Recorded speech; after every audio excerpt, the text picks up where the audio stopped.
oases in time. He does not dream that he, Shurima's greatest emperor, can at long last earn his ascension and bring back his broken city. He dares not dream that if he can save her, Azir can save them all.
Welcome back to the Oceanic Pro League. My name is Michael Hingising, and if you're just joining us, Legacy are down 0-1 against Direwolves, who are about to sub in jungler Sybil, we just found out. Schönfire had a great first game, but Mendrix, Alex, as we go into this game too, it looks like Sybil is going to be taking to the Rift.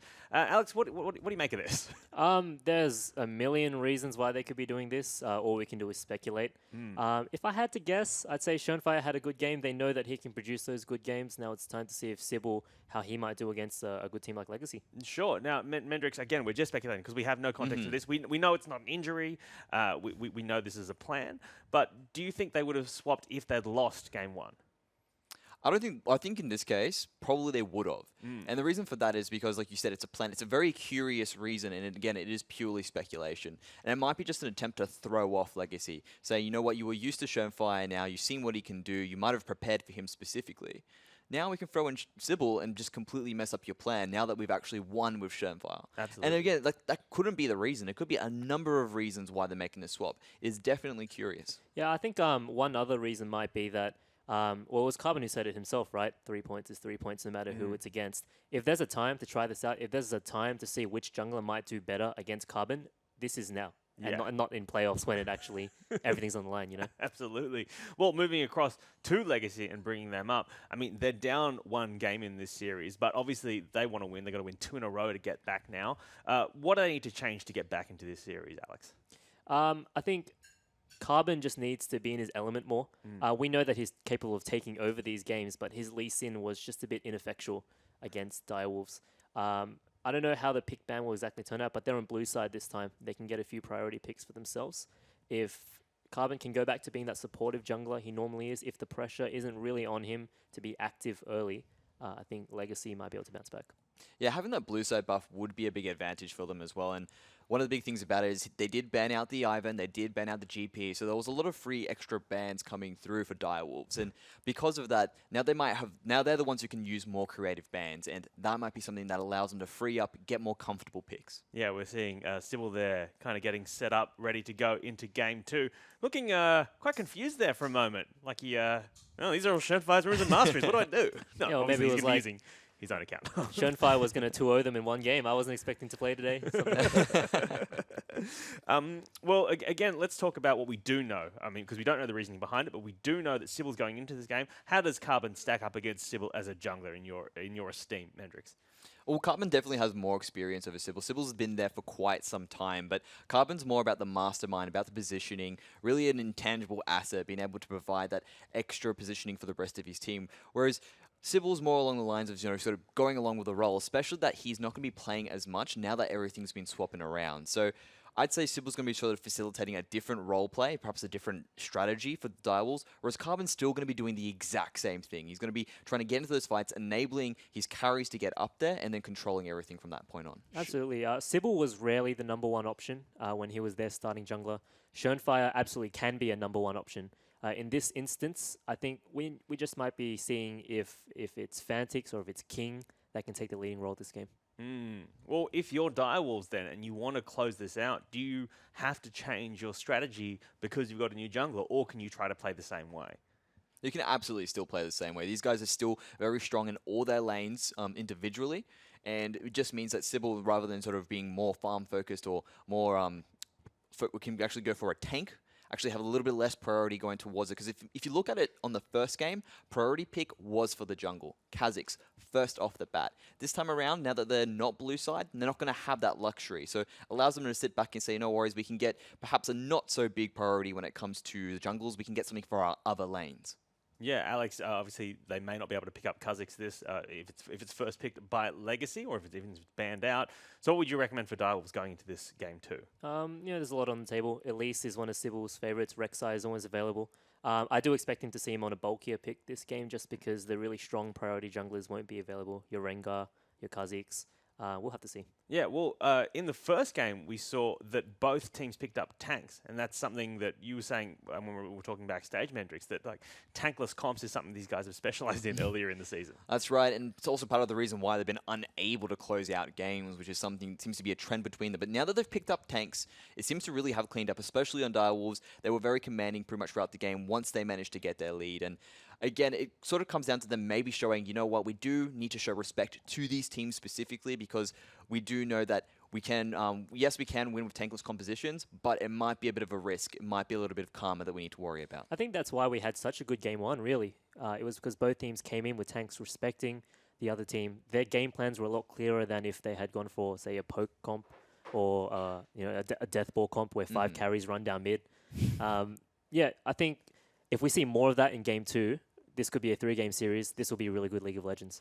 All right. Well, hashtag IamOPL. Let us know your thoughts on who is going to win. Before we get to the game, let's get your guys' predictions. Mendrix, do you think Legacy can take this game? Because you've picked them 2-1.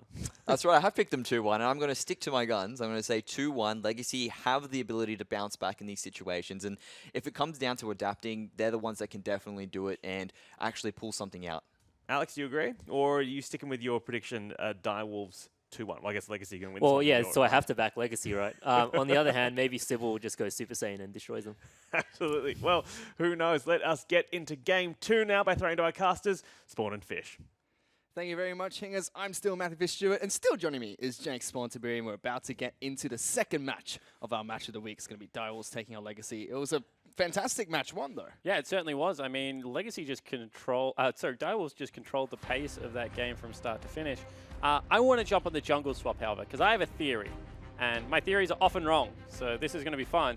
But I think that a lot of the changes to Direwolves' team fighting has been since they've added Shern to the lineup. You can tell that he wants to control vision, he wants to create these big 5-on-5 situations, and they have gone very heavily towards that. Historically, Sybil's been a great jungler to shadow 1-3-1 comps. What I mean by that is he'll pick the strong side of the map, he'll kind of cheat into Fog of War onto things like Elise and the Zac, and then he'll be able to help the split pusher and open up the map even further for the team. So I want to see whether this time Direwolves play 1-3-1 or whether they stay with these big beefy tank lines. I'm really excited to see if Legacy's pick ban phase changes according to Sybil playing instead of Schönfire. You can see their coach Soulstrike standing right behind the team, going through their bans as they go by. You can already see Zyra and Malzahar taken off the table by Legacy. 2 very heavy support bans thrown towards Destiny. Rengar and LeBlanc are going to hit the bench as well. Camille could be the final ban. Yeah, it certainly could be. Chippy said that he wasn't really all that scared for it. They can swap Camille for a priority jungler as well if they want to. I mean,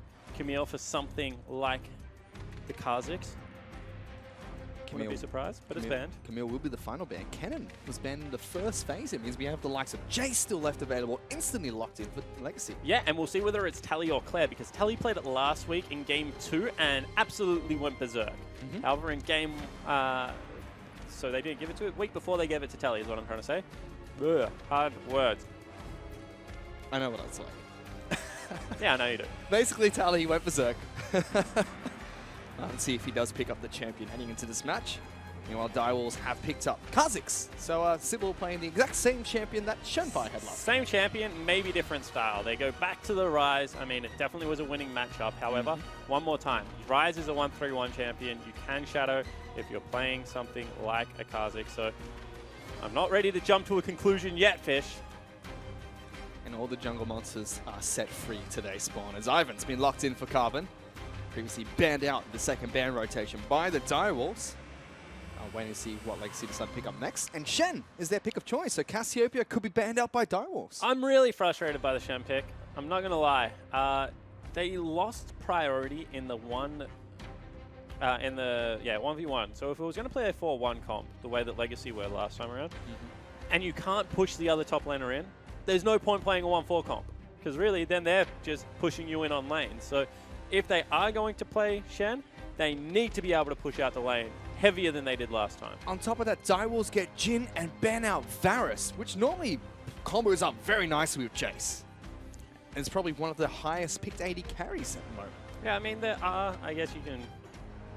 Yeah, that's a good point. I mean, where do they go? They go Ashe for a little bit of initiation. They can go Ezreal for a little bit more control and extra damage in the latter stages of the game. Just get a hyper carry going. Ziggs could be one of the champions that Legacy were looking towards. But instead, that's banned out as well. Direwolves with a very strong pit ban phase to start things off. Karma was the initial ban by Legacy.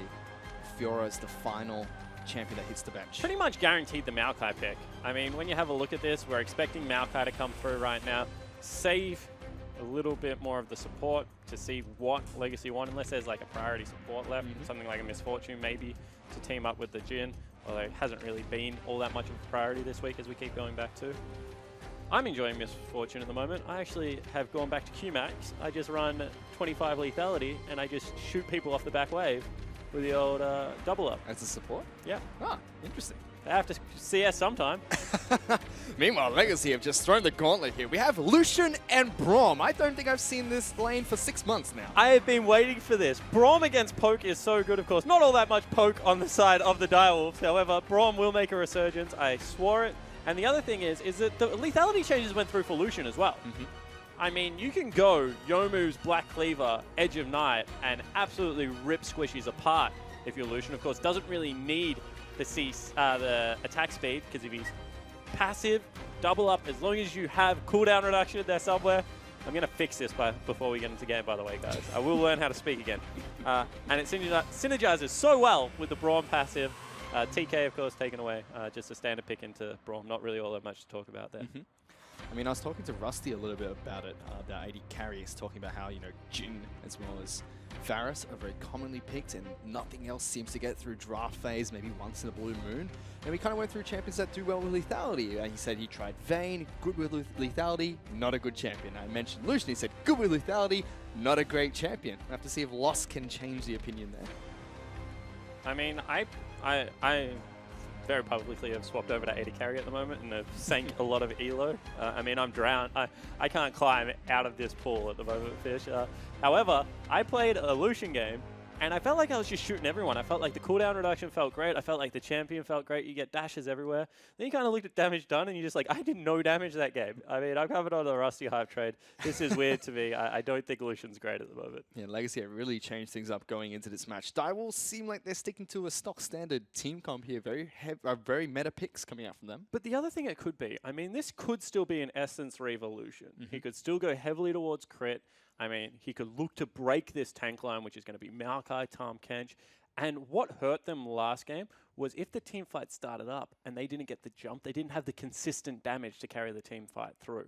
So I do think that, there is still the option to build it a little bit more standard, look to bully the lane slightly, and then really try and take over late game against all these lethality AD carries. I was also really surprised, as you mentioned earlier, about the Shen pick coming in very early for Legacy, because Chippy's has already shown he can play this Maokai into that champion. So we have to see if he can continue doing just that. For now, though, let's check in with Hingers, who's with one of the coaches. Thanks, guys. I'm here with Legacy coach Soulstrikes. And I want to start by asking about the Shen pick. Obviously, I don't know if you heard, but Spawn wasn't a massive fan of it. Do you want to talk us through why you picked that when Jace was still a flex?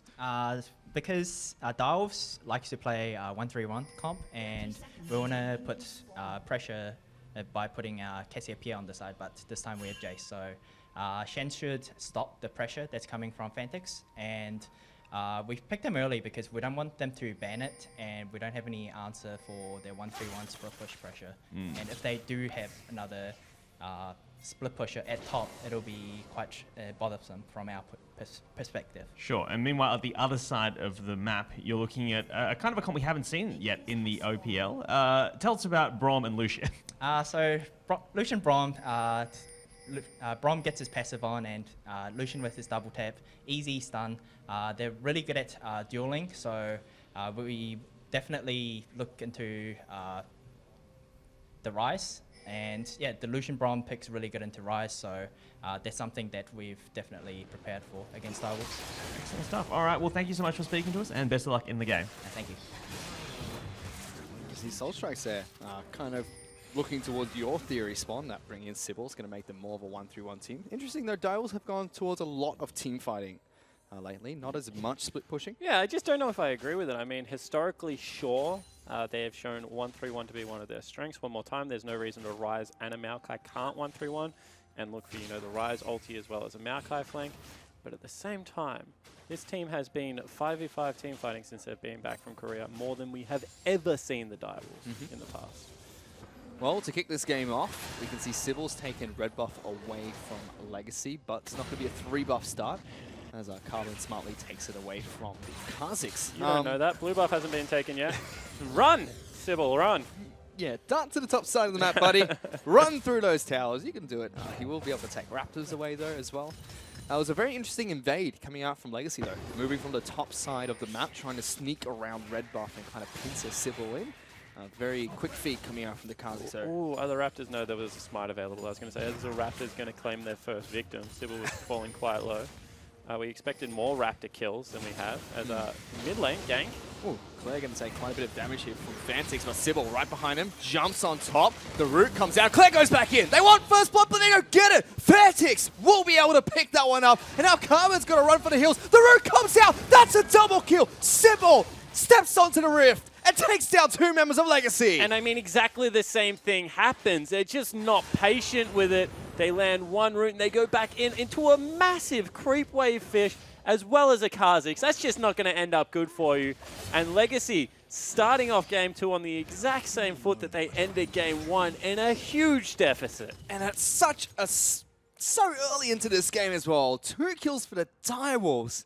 Using their mechanical prowess again, that was fantastic coordination from Sybil and Fantix. That's good coordination, but they were there. Legacy didn't have to go back in. I'm not going to call it a mechanical prowess because all he did was hit Q on the guy and he died. I mean, at the end of the day, that's really horrible decision-making from Legacy to retake that team fight. Big pickups for them to start things off, and already the bottom lane, though, King getting jumped on here, making use of the fact that Destiny was walking out toward. That's where you spam question mark pings onto your AD carry. Why are you so low? At the same time, still has triple pots. See that Lost still goes towards the Doran's Blade. So still has the sustain to stay in this lane, and he's farming quite nicely. Certainly is. You can see the shops coming out from Fantix already. He's gone and picked up his tier nice and early. Has boots as well to top it off. Only double longsword coming out for Claire so far. Sybil's looking to see if he can make his way in towards the top lane, but good wards from Tally spots out the Kha'Zix. Chippy's probably doesn't care here. He's opted for the Doran's ring start this time round. Not for the fillable potion. Must be a red side, blue side thing. As Destiny's getting chunked out heavy on the bottom lane. It's a lot of damage that came out all of a sudden. Lost still being very aggressive as well. Yeah, they're not done. They get it right up into the turret. There's definitely more than 7 creeps there, however, so it's still an advantage. Ooh, Claire just taking quite a bit of damage there. Tries to turn into hammer form to move a little bit quicker. The Fancy is just too fast. Too furious for Claire in this mid lane. He's just going to go back to farming though. Is slightly behind in CS. But the 2 very early kills are going to help Direwolves out very well in this mid lane.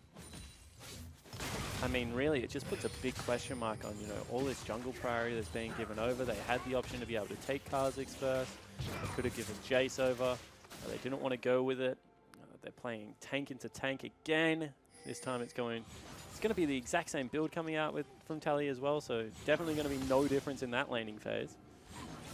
And it just begs the question of what do Legacy do in the mid game that changes the way this game was played? Because if anything, they've got a worse mid lane matchup and a bottom lane that is going to lethality, so has all potential of being outscaled as well. You can always see Fantix making use of that pushed up wave to go back to base. Chippy's going to help out Sybil as well. Take down the Scuttle Crab. We've got very good vision control over the top side of the map here. Sybil actually going very deep in towards Carbon's jungle. Carbon has been keeping up in levels this time round. Although Sybil is not too far behind there. I mean, Ivan kind of gets inflated levels at stages of the game as well. Just because he instantly clears Cant with the smite, so you can see that really Sybil was only 1 level behind. Carbon goes back to gold generation, so he feels like he is playing the game on the back foot. I don't really blame him. I think I agree with him. And we'll see whether, you know, Legacy can get any momentum going, because this game has been played completely on Direwolf's terms so far. Claire doing what he can to farm up against Fantix. The wave clear from this Rise is massive at the moment. I actually like Lucian with Ivan now that I think about it. If he can duck in and get that red buff, Lucian becomes a really obnoxious laner with red buff, because he can dash towards you and do really good things. And if he gives over the blue buff as well, I mean, he's going for the invade. He has smite available. Actually, oh, yeah, he is. No, he's not. He backs away. So, knows that they're coming, doesn't go in for it. I was going to say if he goes for that, it's going to be a very good news story. Destiny's going to eat up Ivan, and suddenly there's a Rise coming down as well. The lanky man himself has to get Stand United, has to flash away as well. Maokai will cancel that teleport though, so no tree into bottom lane, no Shen either, and Carb will be the first one to fall. Sybil will fall shortly after to loss. You can see Claire trying to make his way down. A big brawl in the bottom lane. Yeah, big summoner spells used as well. See that the kills go over the 80 carries. So it will be Lost and King as the 2 big benefactors of that. However, red buff gain from Lost means that any advantage for King means that any advantage Lost thought he would have is now gone. And red buff actually expiring as well. I guess he started that, so Lost was not able to pick that one up. Yep, couldn't leave in time. Legacy is still pushing up this bottom lane quite nicely. It's expected with a Tahm Kench lane against any matchup. Lucian is well very aggressive in the lane. Lost being very aggressive, pops the curtain call there, forces a flash from TK to get back to safety. That one's the culling. But yep, certainly did use his ultimate, or his R button fish, as we color casters like to say. You know, stay nice and safe with those words. You know, the not being able to do words thing is spreading, Spawn. It's contagious. It takes us all over from time to time. It is actually being Carbon dictating the pace of the jungle a little bit more this time around. He's gone and stolen himself a red buff. So that's good. He's getting some advantages on the Ivan. However, you also have to note the fact that he's 0-2-1. Sybil 1-1-2. Been involved in a lot for his team. Good and bad. The tree wanders into the jungle, finds that everything's been taken already. I think Shernfire has shown that he has very good vision control at the start of the game. However, one thing I've always complimented Sybil on is Daisy's gone for a little bit of a wander. Looks like he wants to try and fight Sybil. Fantix will actually lock up the pseudo blue buff. Destiny, no, he's got no flash. There goes Daisy. He's going to go to town here, but Claire's already backed away. Carbon, a little bit of an error. He could have hit that plan, I think, and got Destiny a little bit offside. Instead, does not. Very reserved from Legacy there. It almost looked like Destiny was caught out. Yeah, but didn't commit Fish. Definitely let him go that time around. Of course, you know, Rise ult coming through and things like that. They didn't really have complete information. It was fate spawn, almost like it was his destiny to get away. No, certainly was not. You stopped that. Meanwhile, Legacy look to try and take down Cloud Dragon for themselves. Carver setting up with the brush. Gets Daisy to tank that one up as well. It will expire shortly, but that should be a free Dragon for Legacy. They got 2 last game. This time around, only a Cloud Drake though. Actually, no Smite coming out, and an Ivan auto attack picking that one up, so Says bye-bye. flirting with danger. The Lucian hasn't got a head in laning phase, Fish. And I feel like if you're going to pick someone like Lucian, you really have to be confident that you're going to win the lane. Has not been the case so far. Congratulations to King and Destiny. I mean, I feel like they're the second unknown that we thought that was going to come out. Blinky and Jake being one of them. They've shown that they're a very competent duo lane. We knew that King was good. We knew that Destiny's good. How these two players mesh was always going to be the big question. They mesh very well, turns out. Playing fantastically as a duo lane. And bullying what is a bully lane at this stage of the game. Doing well. Have to check back in with King and Destiny later on. Destiny is slightly behind experience. They've been poked out earlier, but not by much. Lost is going for the lethality build. Both him and Claire have the components for the Youmuu's Ghostblade.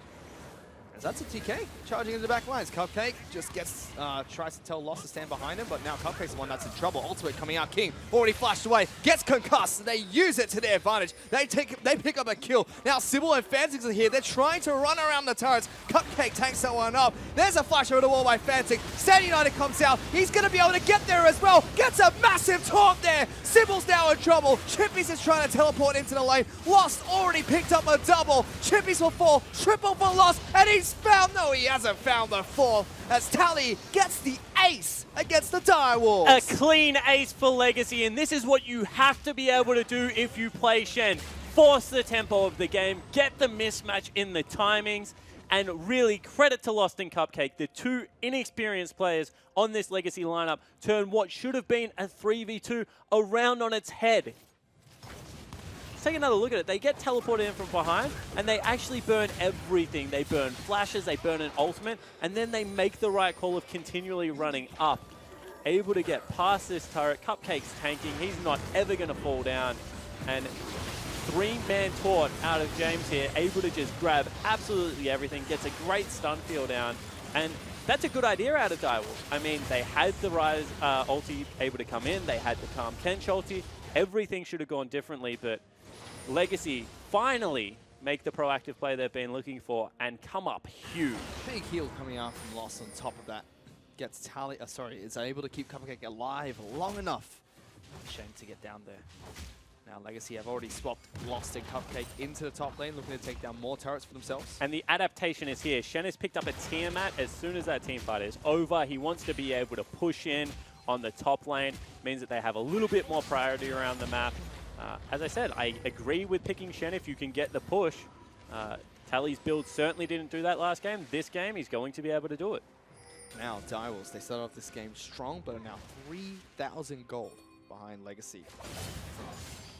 Gonna have to see what they're gonna do to get back into this game. Legacy are gonna be able to continue to work with the lead they've already acquired. Tally's still in this bottom lane. We'll head back to base as the top lane outer turret has fallen. 2 turrets to none in favor of Legacy. If I'm Tally right now, just a little thing. I'm feeling a little bit hard done by because my duo lane's taken the turret, but not left the lane neutral. I mean, that's not bouncing back. If you're Tally right now, you have a very long lane to walk towards. You're not being... I mean, Carbon better give him a Gromp or something because he does not see CS for a long time. Poor old Shen. We'll have his Stand United back up soon, though. See if Legacy try to use that to pick a fight towards the bottom side of the map. Youmuu's Ghostblade being popped there by the Jace. Just wants to pick up blue buff for himself. Which is stolen away by Carbon there. Don't get the Scuttlecraft. Ivan's trying to make friends. And actually, Tally picks himself up a blue buff. So going to be able to do a full clear of Carbon's jungle. Like when I said give him some jungle camps, I didn't know he was going to be able to take that much. Well, blue buff and Gromp's enough time for him to get back to catch the wave that's being pushed into his turret. But Daisy, he's on a roll here. Look at the Fantix. We'll be able to get the knockoff. Gets some decent damage down towards this Rise. That turret's going to take quite a beating as well. One Shock Blast combo onto King puts him at half health. And that forces Chippies to respond and moves halfway down the river. This allows Tally to just keep on pushing. Yeah, it certainly does. I mean, everyone else is dissipated, however, and they're still looking for Claire. Yeah, King's looking for a show here as the curtains drop. Claire's going to get locked down, forced to use the cleanse. Will still get slow, but Stand United is coming out from Tally just to keep him alive, it seems. Carbon is fairly low. Okay, let's see if we can get the engage going. Malphite doesn't have the teleport just yet, so won't be joining the fight. Tally, however, going to have to hightail it back up to top lane. All's well that ends okay. Ultimate traded for the cleanse. Makes Tally a little bit, Claire a little bit more of a sitting duck, if it ever does come back to it. Although mid lane turret under fire now. That's going to be taken down here. Lost and Claire able to take it down with ease. Alcast tries to bring King back into the mist, but not fast enough. And you feel like this has been the first time in a week and a half now, because they were playing against Sen, now obviously playing against the Direwolves, where Legacy have a little bit of their old swagger back. I mean, it definitely didn't start the game that way. It was all Direwolves, and Direwolves have still been playing very well. But, you know, that bottom lane play, now all of a sudden the crispness of the rotations, being able to take down mid lane turret against a Rise, against a TK, is actually pretty impressive at this stage of the game. So you have to give credit. I mean, they've stuck to the team comp. They know, they have faith in, you know, Soul Strikes. He's a really smart guy. And this time they're playing like they do have priority in those important lanes. Unfortunately, Carbon's still not showing up so far on the Rift. 0-2 and 1. Falling behind Sybil and CS as well. Kazi's doing a good job at that in both games. I mean, I would have to hear the calls to really support that, because even if Carbon went 0-0-0, if that bottom lane call of turn is his, it's still a game winner. And we know that Cupcake has a massive voice in the comms for, you know, such a young player, but historically Carbon has also been pretty loud telling people that they can fight. See whether they go towards another drag, and you have to feel that with Lost this big, they would be willing to fight if the Maokai wasn't there. Yeah, for a man that's lost, he's found quite a few items here. Yomu's Ghostblade already picked up. Looking for a Black Cleaver next, it seems. Is Claire going to take quite a bit of damage from Fantix there? Dodged that last Q. Yeah, actually maybe not as much as you expected. I mean, he has gone the Merc Treads. He's going to go towards an Edge of the Night next as well. So it's going to be fairly tanky against magic damage. Dragon picked up, no contest. All three outers down. Couple of Dragons picked up. Legacy looking in control, if not all that safe in control at the moment, I will say. Yeah, they're about 3,000 gold up. You never know with this Direwolf squad, though. I mean, that's the biggest thing for me. They're just so dynamic and so quick when they do get a lead. I mean, sometimes they play a little bit fast and loose. It's been my criticism of them. It hurts them when they try and close out games. But, you know, if they follow the same mantra as Sin, is what I'm going to say. They don't play scared. That is for sure. Direwolves now grouping up a lot of members in this mid lane. Even Chippies is trying to make his way down. Seeing that Direwolves back off immediately, trying to get back to the safety of their side of the map. And not really all that much gold picked up. I feel like people have been on that, you know, kind of item threshold for quite some time. We're still only 18 minutes into this one. So 2 major items not really coming out for all that many people. However, lots of tabbies picked up for the old Direwolves numbers. You see on your screen, you know, 1,000 for the AD carry and mid laners. Everyone else pretty much off a fresh shop. So they're ready to tango. It's just, you know, important that when you have passives like Lucians and, you know, Ws like Jaces, tabbies just allow you to be that little bit more beefy. And Fantix has picked them up as a mage, which just, you know, shows the investment. Destiny even looking towards his. Obviously, they watch the hashtag OPL show.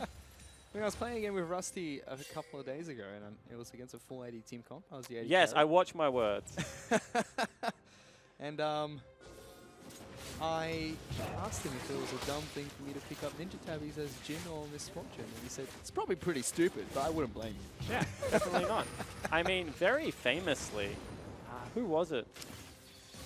Used to play on the same team as Pharrell and Lord. Creaton, I want to say it was. Used to pick up Ninja Tabbies on Ezreal. you could also pick up Ninja Tabbies as well as Wriggles Glen ages ago on Graves, and it just, with True Grit, made you like the beefiest AD carry in the world. Wriggles, of course, was not a balanced item at that stage. Lots of pings going down in the mid lane, however, Fish. Direwolves getting collapsed on him. Destiny eats up Fantix and spits him back out to safety. Legacy were looking for that collapse. They don't get it though. But how do they break the lane? Because Fantix has such good wave clear at this stage of the game, and they're not really able to catch anyone due to the TK. Rotating around the map, very hard versus Ryze and Tahm Kench as well, due to their semi-global ultimates. And you can see that even though they have mid lane, top lane push and mid lane push, they're still not all that confident in being able to knock down turrets. Carbon's not even up with the squad. So it's going to be difficult to bring down any of these inner structures. We can see Soulstrike's strategy coming into play here now. Shen split pushing the bottom side of the map. Rest of Legacy trying to pressure the other side. Top side was the target. Inner turret takes half its health and damage. Yeah, but it's still only half the health, and that play was like 2.5 minutes in the making. They timed the blue buff because they had taken the last one. They had put Tally bottom lane. He's trying to get a deep push. They had balanced mid and top lane turrets to push in simultaneously, and they only got half health of the turret. I mean, this is a difficult team comp to siege into, and if you ever make an error, they can be behind you in the blink of an eye and ready to pick up those kills. Well, Direwolves are still looking to try and defend this top lane inhibitor. Sybil's leveled up his spikes there. Damage King. Happy Feet is able to juke away the Shock Blast. The only member about Ninja Tabbies escapes it. Lost looking for a little bit of damage there with the culling. Gets some nice damage onto both Sybil and King, which means top lane inner turret is going to be broken by Legacy. And that's what they needed. That's just raw aggression out of Lost. Will not be denied at this stage of the game. He is 4-0-2. Steps forward solo into the Direwolves team and actually just lets rip. I mean, very nicely played. Breaks it, gets himself even more of a gold advantage. Okay, that's a Realm Warp. Fantix. You could see that they actually wanted to go towards Baron. The assist ping went out from Legacy. They had called the play.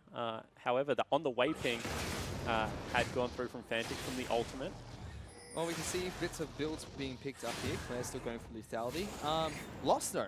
I mean, we thought lethality is going to help Lucian, and it does, but he's still going for the traditional Black Cleaver Youmuu's Ghostblade build that we saw Lucian's pick up last year. Yeah, I just wonder if after this, he goes crit, if he goes Last Whisper, or if he goes lethality. That's the biggest question. I thought he would get this far, because the CDR, honestly, is just so useful.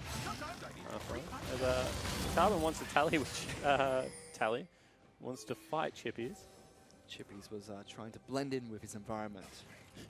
Skin kind of looks like the Grom. Yep. Still, a little bit of a lull in this game as Legacy just slowly press their advantage. 5,000 gold up. I want to talk about Claire for a little moment as he's walking past on our screen. We were really hard to get Claire over here, as we were with Shern back playing in Oak. However, I feel like he hasn't played well on anything not called Jace. He's definitely a good Jace player, however, has looked pretty sloppy on the control mages. You can see 0-1 and 4, 200 CS. He has fallen down behind Fantix again, but lots of mid laners do that. However, you can just see the comfort is there with the Jace, landing the long-range poke, being able to approach turrets. Whereas last game on the Cassiopeia, didn't flash, didn't cleanse a couple of times, kind of wasn't having the best game. Fantix going to get hit by the Winter's Bite there, but Shock Blast missed. Yeah, as soon as that missed, they were still scared of him. They were like, we can't chunk him out. He still has exhaust. Might actually just turn around and kill us. We don't know where Sybil is. Let's get the heck out of here. They do know where Sybil is right now. They deny him from taking down one of the control wards placed in this jungle. So they use that time to clear out the wave from the side of the map. And another dragon. Started here by Legacy, slowly taking objective after objective. I think they're going to help them out a little bit with their siege. It helps people like Lucian, because when Lucian steps up to hit the turret, he takes incidental poke as Fantix approaching again. Well, pops the Realm Warp, we'll be able to get out in time. Not interrupted there by the Braum, and Destiny just goes, nom nom nom, safe buddy. Now Legacy going to have to try and use that to push their advantage. Yeah. Sybil already leaped away. Can get Daisy back out. I mean, that's going to be enough maybe to be able to chunk out this turret. See that Carbon's actually willing to tank it up a little bit by himself. Doesn't even call the Friend of the Forest. instead. Might be a big fight. Chippies is here. They're going to brute force that turret down. King takes a shock blast to the face. Here comes a big old tree. Redemption being used nice and early by Legacy, keeping everyone at full health. And the fight's already gone through. Daisy's in amongst it. There goes Tally. Big nom nom coming out from Destiny. Gets Chippies back to safety and away from that one. Sybil gets hit by the Winter's Bite. Fantix still wants to chase. No one dies, but Legacy do take a turret. Yeah, so another turret picked up for Legacy, puts them 7,000 gold up. But you can see that still in the team fight, they don't want to go toe-to-toe with the Maokai. I mean, Chippies is just a brick. He sits there. Voss can't kill him. He's 4-0-2. Tally's not going to do any damage to him. Claire, you know, going the lethality build, that doesn't really help out against pure tanks. It's going to come to the stage of the game again where Chippies is unkillable and Fantix kills everyone. Guys are just trying to wait and see if they can get to that portion of the match. For now, Legacy is still pushing that advantage they acquired from the Ace very early into the game on the bottom side of the map. 46,000 gold to 38,000 gold. 8,000 gold lead for Legacy, and Tally's about to make that go even larger as he picks up about 3 minion waves worth of minions. Gotta love Sunfire Cave sometimes. The auto attack wasn't quick enough to get through, but the burn from the Sunfire definitely was. Gave him the first cannon creep. Yeah, I just feel like this game's still on a timer fish.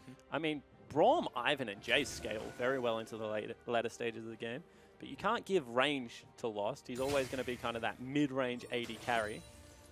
He's not really going to have all that much, you know, armor penetration or crit. He's going to have to pick one of them. Or he just goes no sustain on Lucian, which is a very bold call. So, you know, the game still progresses. And I know Frostgurn's watching this match should be so happy because until about 2 seconds ago, 4 members of Legacy all had 2 control wards sitting in their inventory. Looking for lots of vision control in this match, but Karma's been caught. Konako gonna hit him twice, 3 times, 4 times. A Sybil goes over the wall, gets a kill, and now Claire looking to try and go one-on-one. Here comes Fantix as well. The Realm Lords brought 2 members into this one. Destiny Blast currents his way over the pit. Not going to be able to engage anymore on towards Legacy, but they've got a pick. Teleport was cancelled onto Tally, which means all of a sudden only the Stand United. They need to be careful of the Baron. And finally, it looks like Direwolves, who haven't picked up a turret this game, are moving in to be able to take it. Ooh, that's a lot of damage on towards King. He nails catching the Shock Blast there as well as the Redemption, which will clear up the wave and stop Direwolves from pushing any further. Ooh, Tally actually also left the split push. Thought he was going to be needed to come down and deter. Means that the turret doesn't get any damage on it from the Legacy lineup. So all Direwolves get is a pick onto Carbon. They get 3/4 of the health of mid lane turret. I feel like at this stage of the game, if they win one team fight and they're able to rip straight down mid lane, they're going to go a long way into evening up this gold disparity. Legacy straight back onto the offensive. If King forced to deal with the lane, sorry, the minion wave up on the top side of the map.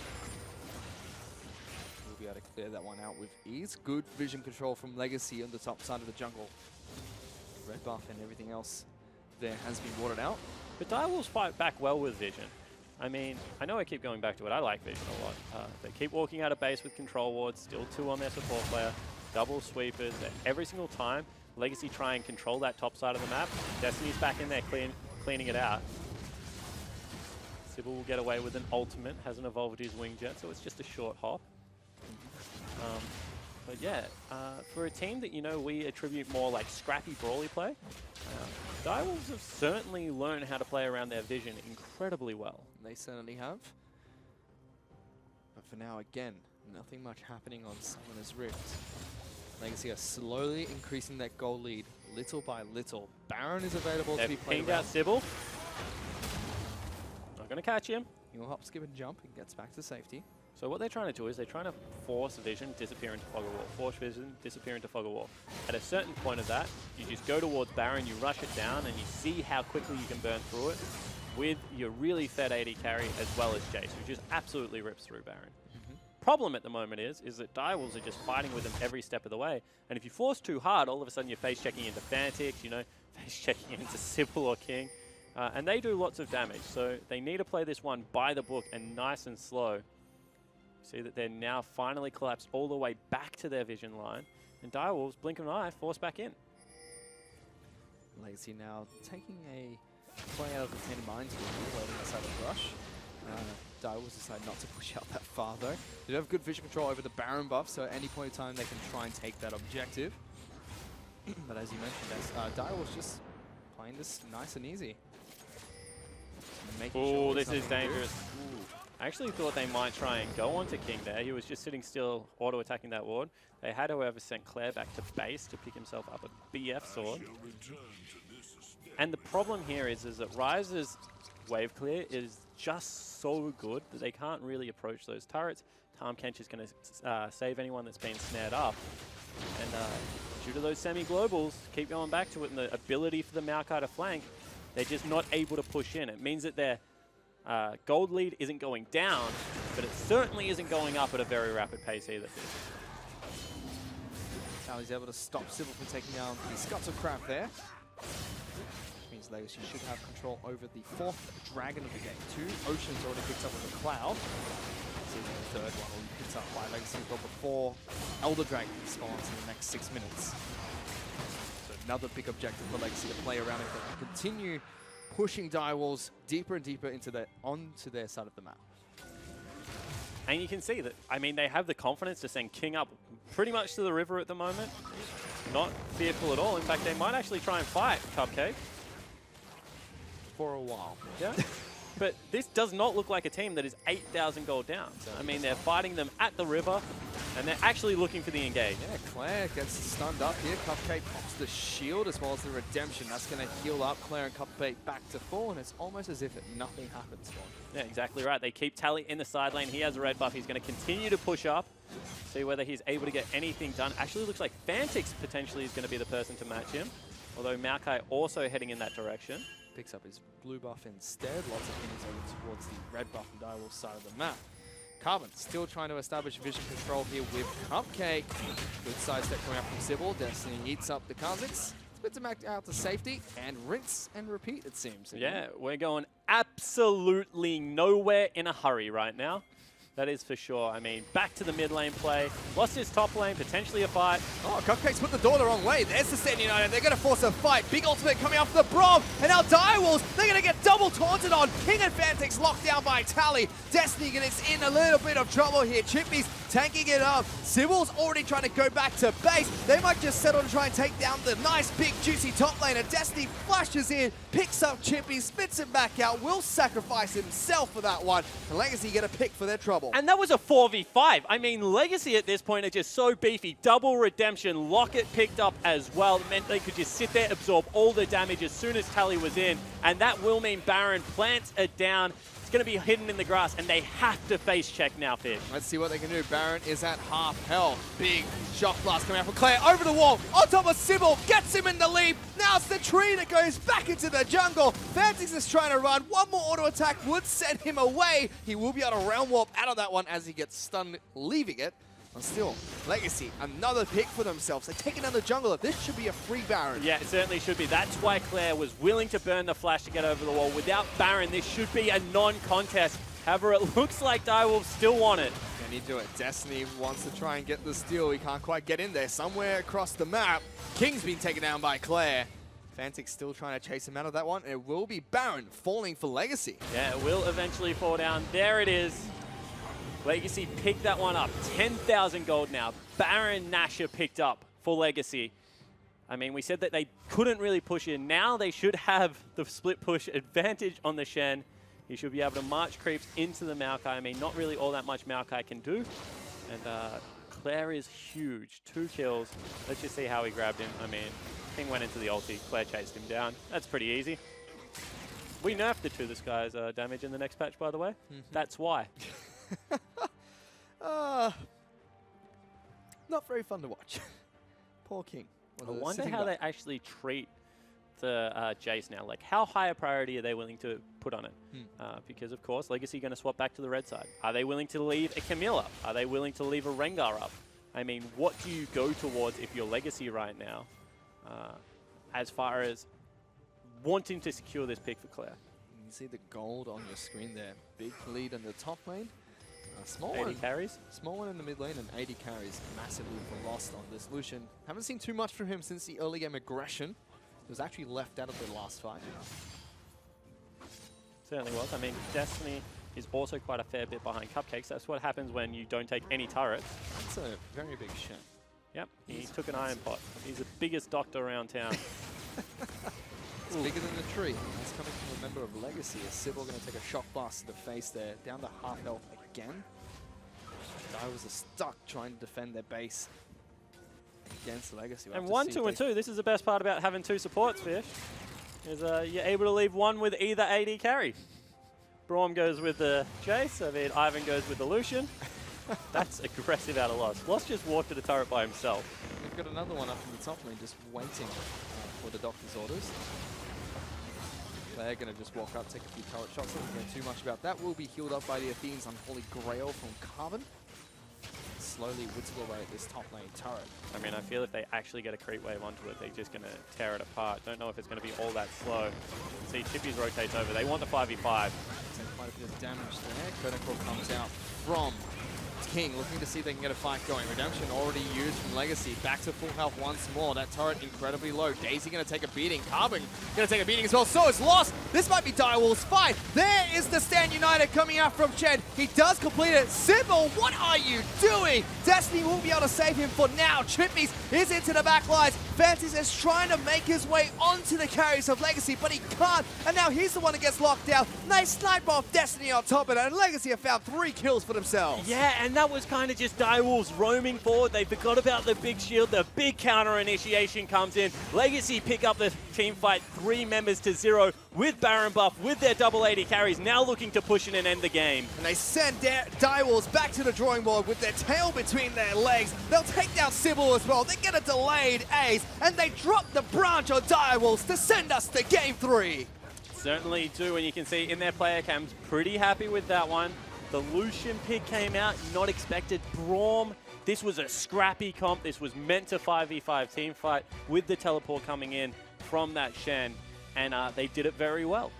And this was off of the back of Direwolves picking up a decisive game 1. Coming into the mid lane, picking up 2 kills at 5 minutes in, picking up a 3,000 gold lead, and Legacy just turning it completely around with a very early ace in the bottom lane and just snowballed the victory. But you have to go back to the early game. The early game was still all Direwolves. I mean, they still had control of the jungles. They were still pushing people out. They had a very good... The deep wards went down for Ivan. He was looking for a 3 buff. All of a sudden, you know, they just split the map in half, played top side versus bottom side. Still a smart game out of Direwolves. Just all went bad on that one time Kench ultimate down into the bottom lane where Lost got a triple kill and they got aced. And really good shot calling coming out from Legacy when that happened in the bottom lane. Very delayed ace, but it's an ace nonetheless, and they played it phenomenally, and it just seems like they slowly bled out the Direwolves after that. Yeah, one more time. If you give them a comp they're comfortable with, if they get a lead, they can still team fight. It's the map play we need to look to in Game 3 to see if Legacy can go with this team. And we are going to Game 3 after Legacy fight back and take down the Direwolves. To break it down even further, let's go back to the analyst desk. Thanks very much, guys. Well, joining me here at the analyst desk, we have Alex and also Mendrix. And gentlemen, Legacy have tied up the series 1-1. Mendrix, let me start with you. Where did they go right this time round? Initially in that early game team fight where they managed to pick up an ace and really get basically Lost going, that was when it was perfect for them.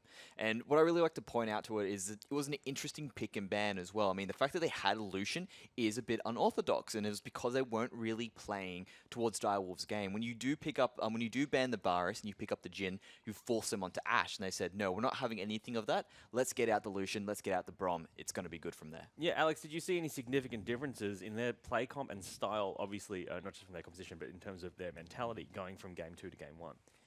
Yeah, mentality and team comp made the difference, really. Lucio mentioned it earlier. He was talking about the Lucian and the Braum. They are mobile picks capable of skirmishing anywhere on the map, and I think that really made the difference this time. Before, it was them getting picked off out of nowhere. You know, Thresh would come in with the hook or Rise with the Realm Warp and the Snare.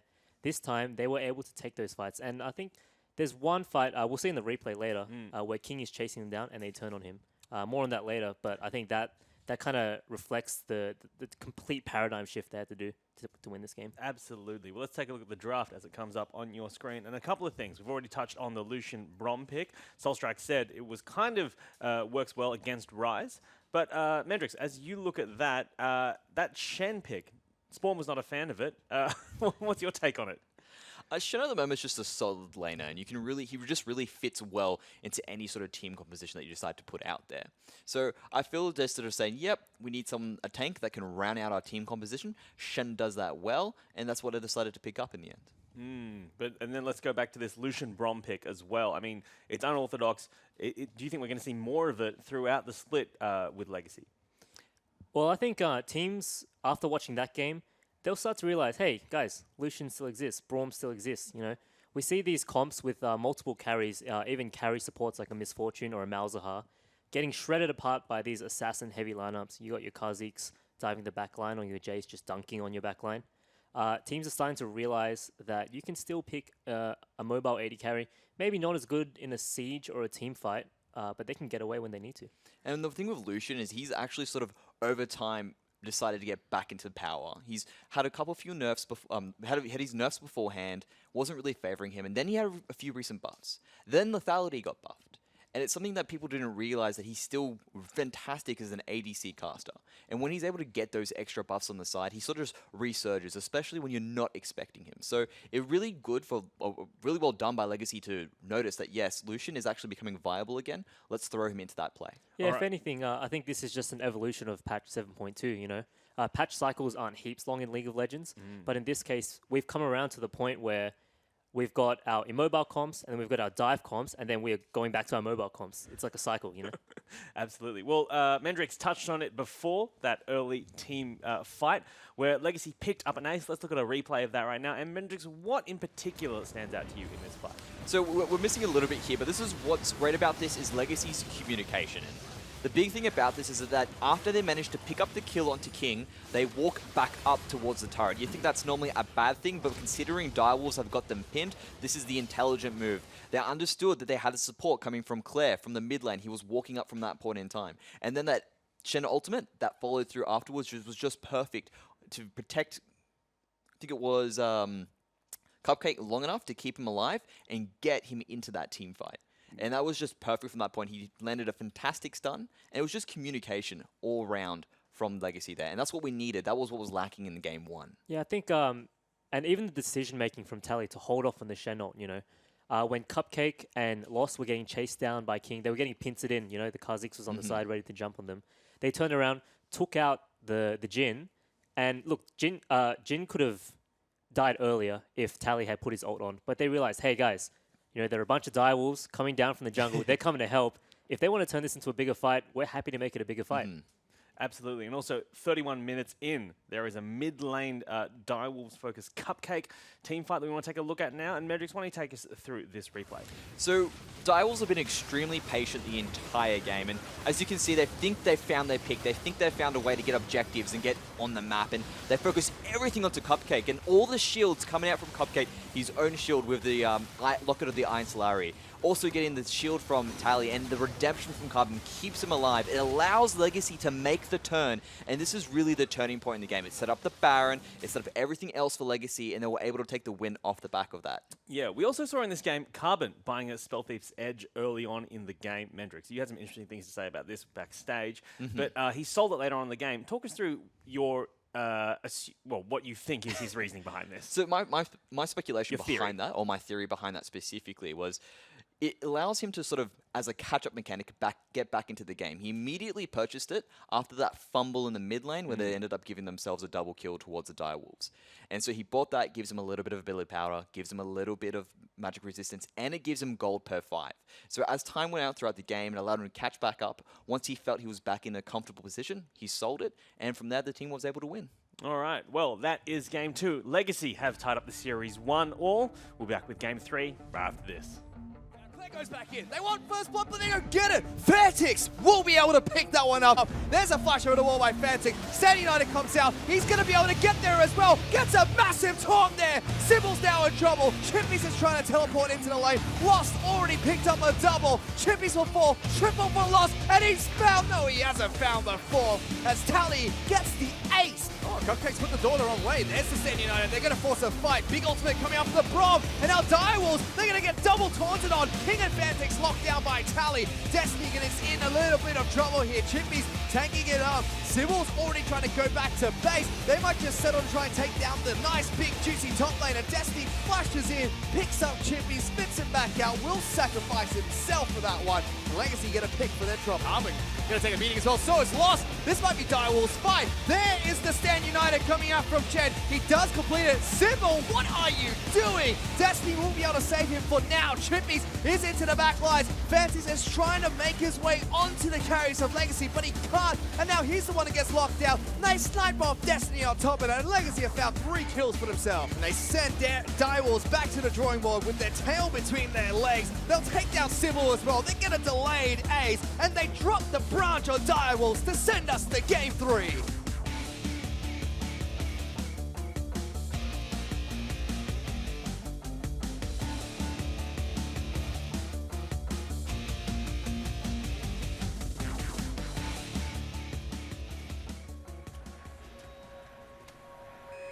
It's huge under pressure when this could be either your biggest, greatest moment, or, you know, it could be just another thing.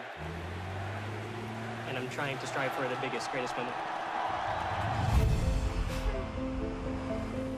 ¿Quieres uno como gamer y tenga la mejor experiencia del mundo? Que sientes emoción cuando ve las finales. ¿Él?